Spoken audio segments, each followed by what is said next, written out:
Hi friends, welcome back to my channel. நம்மளுடைய சேனலில் group 2 group 4க்கு ரொம்பவே இம்பார்ட்டண்ட்டான டாபிக்ஸ் தான் பேக் டு பேக் பார்த்துட்ருக்கோம். அந்த வகையில் இன்றைக்கி எச்சத்தோட கண்டினியூவேஷன் தான் நம்ம பார்க்க போகிறோம். பெயரெச்சம் பற்றி நம்ம போன வீடியோவில் பார்த்துருந்தோம்.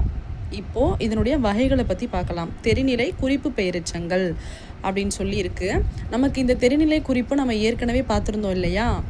வினை முற்று நம்ம பார்த்துருந்தோம். தெரிநிலை வினைமுற்று தெளிவாக காட்டும், குறிப்பு வினைமுற்று குறிப்பால் உணர்த்தும் அப்படின்னு சொல்லி நம்ம வினைமுற்று வீடியோவில் பார்த்துருந்தோம். அதே தான் இங்கேயும் சேம் அதே கண்டென்ட் தான் இதுலேயும் வரும். இங்கே நீங்கள் உங்களுக்கு எடுத்துக்காட்டுக்கு தெரிநிலை பெயரெச்சத்துக்கு இங்கே எடுத்துக்காட்டுக்கு எழுதிய கடிதம் அப்படின்னு சொல்லி கொடுத்துருக்காங்க பாருங்கள்.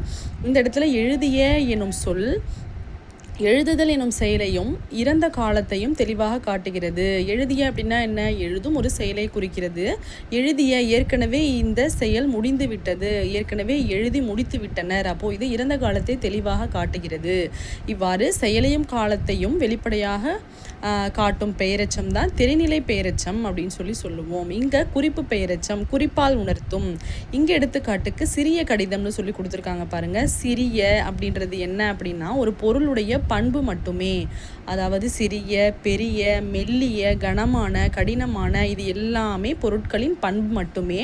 அதை வச்சு நம்ம சொல்லின் அதாவது ஒரு சொல்லுடைய பொருளை நம்ம புரிந்து கொள்ள முடியாது. அது மட்டும் இல்லாமல் இங்கே இது காலத்தையுமே தெளிவாக காட்டவில்லை. இவ்வாறு காலத்தை தெளிவாக காட்டாமல் செயலையும் தெளிவாக காட்டாமல் பண்பினை மட்டுமே குறிப்பால் நம்மால் அறிய முடிகிறது. இந்த மாதிரி இருந்துச்சு அப்படின்னா இதை நம்ம குறிப்பு பெயரெச்சம் அப்படின்னு சொல்லுவோம். ஓகே ஃப்ரெண்ட்ஸ், இன்றைக்கி பார்த்த வீடியோ உங்களுக்கு கண்டிப்பாக யூஸ்ஃபுல்லாக இருந்திருக்கும். மறக்காமல் சேனலை சப்ஸ்கிரைப் பண்ணிவிட்டு ஃபாலோ பண்ணிக்கோங்க. இதை டிஎன்பிஎஸ்சி ப்ரிப்பேர் பண்ணுற உங்களோட ஃப்ரெண்ட்ஸ் கூட ஷேர் பண்ணிக்கோங்க. இதே மாதிரி யூஸ்ஃபுல்லான டாப்பிக்கோட இன்னொரு வீடியோவில் பார்க்கலாம். பாய்.